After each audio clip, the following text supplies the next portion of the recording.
तो उस समय कोई एंटी डिफेक्शन लॉ नहीं था, फिर भी लोकसभा से भी इस्तीफा दे दिया।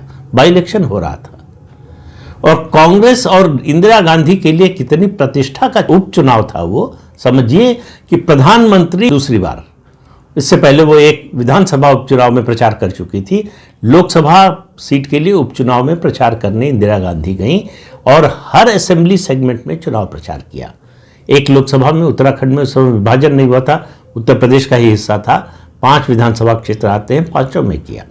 कांग्रेस के 6 मुख्यमंत्री स्टेट हेलीकॉप्टर लेकर वहां पर स्टेशन रहे 1 महीने से ज्यादा समय तक, फिर भी बूथ कैप्चरिंग का सहारा लेना पड़ा। वो बूथ कैप्चरिंग की फोटो वो कैप्चर हो गई और इलेक्शन कमीशन के पास पहुंची। इलेक्शन कमीशन ने चुनाव रद्द कर दिया। शक्धर उस समय बड़े सख्त मुख्य चुनाव आयुक्त थे। लोग जो है टी एन शेषन की बहुत बात करते हैं, लेकिन शक्धर की बात कोई नहीं करता। शक्धर इंदिरा गांधी के जमाने में मुख्य चुनाव आयुक्त थे, राजीव गांधी के जमाने में नहीं।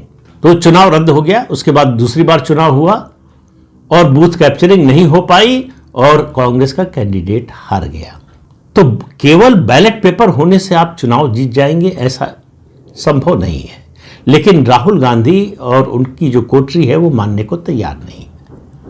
उनको लगता है कि इलेक्ट्रॉनिक वोटिंग मशीन पर सारा ठिकरा फोड़कर हम अपनी जवाबदेही से बच सकते हैं। सुप्रीम कोर्ट लगा चुका है कि जब आप जीतते हैं तो ईवीएम ठीक होती है, जब आप हारते हैं तो ईवीएम में खराबी नजर आती है। और ये कहकर पिटीशन जो ईवीएम के खिलाफ थी कि फिर से बैलेट पेपर से चुनाव हो, उस याचिका को जो है वो रद्द कर दिया।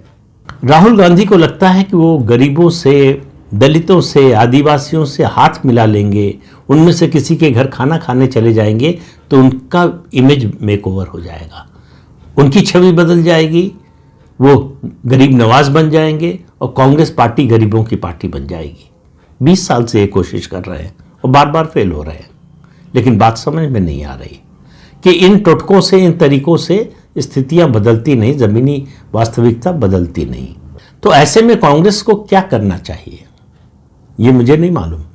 लेकिन इससे पहले जब ऐसी समस्याएं आई तो अलग अलग नेताओं ने, दलों ने क्या किया, उससे आप एक अंदाजा लगा सकते हैं। तो शुरुआत करता हूं कांग्रेस पार्टी से ही। 1969 में जब कांग्रेस का अंदरूनी झगड़ा बढ़ा और कांग्रेस पार्टी टूट गई तो इंदिरा गांधी ने कांग्रेस की रीब्रांडिंग की।